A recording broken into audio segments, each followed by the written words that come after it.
Bismillahirrahmanirrahim. Assalamualaikum warahmatullahi wabarakatuh. Selamat pagi dan salam sejahtera. Ya, bersua kita kembali dari daerah Tutong untuk berkongsi info semasa dan juga kegiatan yang akan berlangsung di daerah ini. Di samping itu juga satu bahan visual akan kami muatkan. Alhamdulillah, kita kongsikan keadaan cuaca di sekitar Pekan Tutong saat ini dalam keadaan mengizinkan dan mudah-mudahan apa jua perancangan kita dipermudahkan. Ya. Baik, hari ini Auda akan diadakan satu acara iaitu ceramah sempena Isra' dan Mi'raj 1445 Hijrah diadakan di Masjid Kampung Telisai Tutong pada pukul 8.15 pagi ini. Ya.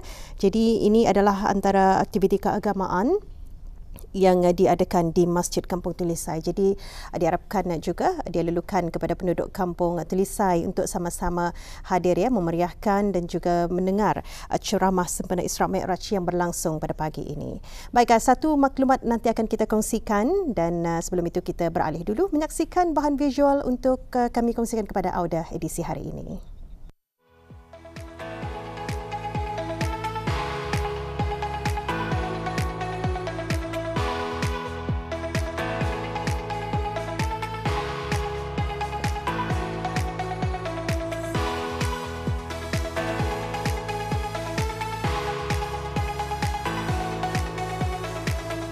Bismillahirrahmanirrahim. Assalamualaikum warahmatullahi wabarakatuh. Ada penonton, ketika ini saya bersama dengan dua orang pada penduduk Kampung Lamunin untuk membawa saya dan juga untuk memperlihatkan kepada penonton untuk kami mencari langir, Dan langiran ini sejauh pengetahuan saya ia merupakan sejenis herba daripada akar ataupun juga dikategorikan sebagai pitagar. Jadi kami akan mencari langir tersebut dan InsyaAllah akan dikongsikan juga daripada narasumber kita ni pada pagi ini untuk mengongsikan mengenai dengan langiran ini secara lebih lanjut. Jadi mungkin kita ni boleh teruskan lagi kali untuk mencari bakas.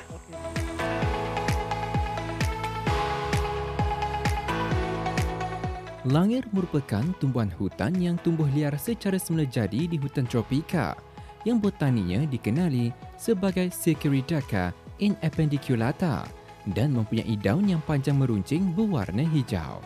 Tumbuhan yang tergolong dari keluarga Polygalaceae ini juga sebenarnya mempunyai bunga berwarna ungu keputihan yang tumbuh di pangkalnya, namun sangat jarang untuk kita temui bunga bagi tumbuhan ini.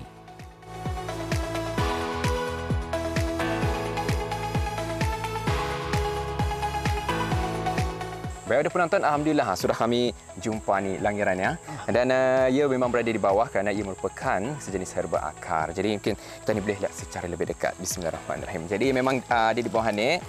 Baik, untuk macam mana untuk kita ni mengenali langiran ni? Okey, kalau kita kan mau tahu pasti yang langiran ni, kita ni boleh kupas kulitnya lah daripada segi baunya. Tapi kalau macam sekiranya berjalan-jalan di hutan tu kan, macam mana kan tahu usul langiran tu kalau tanpa menghidu bau akarnya tu? Ya, kita ni boleh melihat daripada akarnya ni dia warna putih lah, macam kehijau-hijauan. Dari satu dari sanalah kita ni boleh kenali pasti iya langir. Ini kalau kita ni mengikis kulitnya, kita ni buka kulitnya, kemudian kita ni bau. boleh hidup. Ia ada sejenis bau yang dan juga basah. Dia punya kulitnya agak basah. Jadi kebiasaannya kalau kita ni lihat langiran ni, ia memang ada pohonnya. Ada ya jenis akar yang liar lah, menjalar. Oh, jenis akar yang liar. Dan kalau dilihat jadi macam usulnya, kalau ditarik ia macam memanjang lagi melingkar ke ujung sana. Ya, memang adalah menjalar, ada jalan ke ujung. Jadi macam mana untuk mengambil akar langiran ini? Kebiasaannya kalau orang kampung dulu-dululah, macam mana cara mengambilnya? Kalau kita ni akan mengambil akar langiran ini, kita ambil yang di ujung lah. Kalau kita ambil di sini, ia akan mati, akan pupus. Oh, jadi ya memang dia ditanam atau dapat ditanam sebenarnya? Indah, ya jenis akar contohnya yang dapat ditanam lah, ya memang tumbuh semula jadilah. Jadi kalau kita ni kan membudidayakan ia adalah secara lebih baik jangan dipotong daripada matanya. Jadi kita ni akan potong yang berada di hujung balkasta.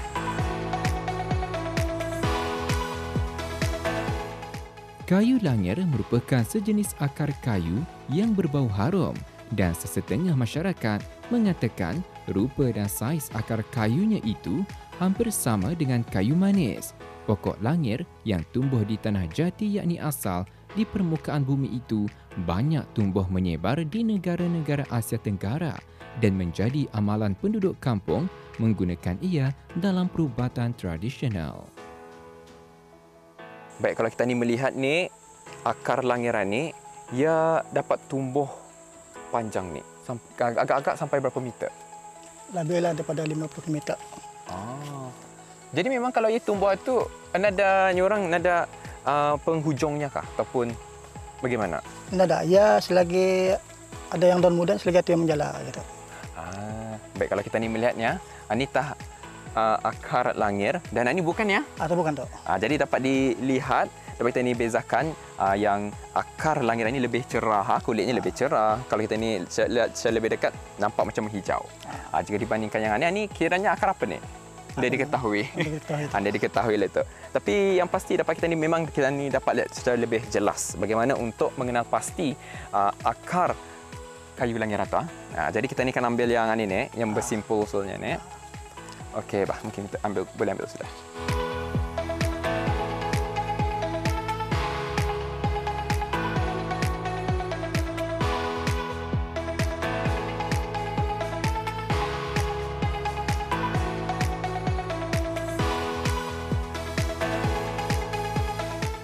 Sebagai tunjuk cara, akar kayu langir yang diambil dipotong menggunakan pemarang dan dipukul-pukul sehingga kulit akar kayunya terurai atau terlepas dari batangnya.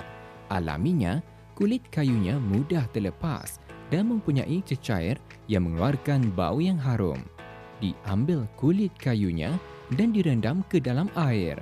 Kandungan saponin yang terdapat pada kulit kayu akar langir akan menghasilkan buih apabila ianya diperah dan kelazimannya digunakan sebagai sabun dan pencuci rambut. Kegunaan langir kebiasaannya digunakan secara turun-temurun oleh orang dahulunya dalam mandian atau disebut sebagai mandi langir, yakni balangir, bagi para pengantin yang akan melangsungkan majlis perkahwinan. Selain sewaktu berkhatan, ibu yang selepas habis pantang melahirkan anak-anak sakit kuning dan sebagainya, bertujuan untuk membersihkan dan menghilangkan bau yang melekat pada tubuh. Di samping, langir ini juga mempunyai ejen anti radang, antibakteria dan anti reumatoid untuk kesihatan tubuh badan. Baik, jadi adakah air mandian daripada akar langiran ini boleh ditambah dengan herba-herba lain? Boleh juga dengan daun penyambung nyawanya lah macam ni. Ya, kegunaannya adalah untuk mandi-mandian sajalah.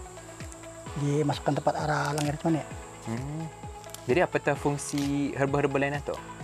Ya, fungsinya itu untuk macam membangkitkan aura untuk pengantin baru.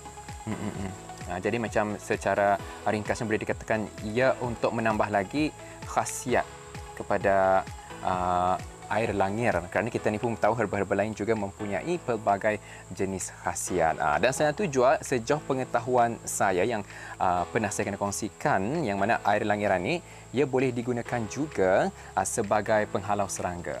Jadi tidak dinafikan, saya percaya yang mana air langiran ni mungkin boleh digunakan untuk tumbuh-tumbuhan, tanam-tanaman supaya menghindarkan daripada segala serangga-serangga yang mengacau tanam-tanaman atau tumbuh-tumbuhan. Jadi kepada penonton di luar sana, saya kira mudah-mudahan daripada bahanan ini dapatlah memberi serba sedikit ilmu pengetahuan kepada mereka yang menyaksikan mengenai dengan akar langiran ini. Jadi saya kira sampai di sini saja kita bersama. Sekian ada. Assalamualaikum warahmatullahi wabarakatuh. Jumpa lagi.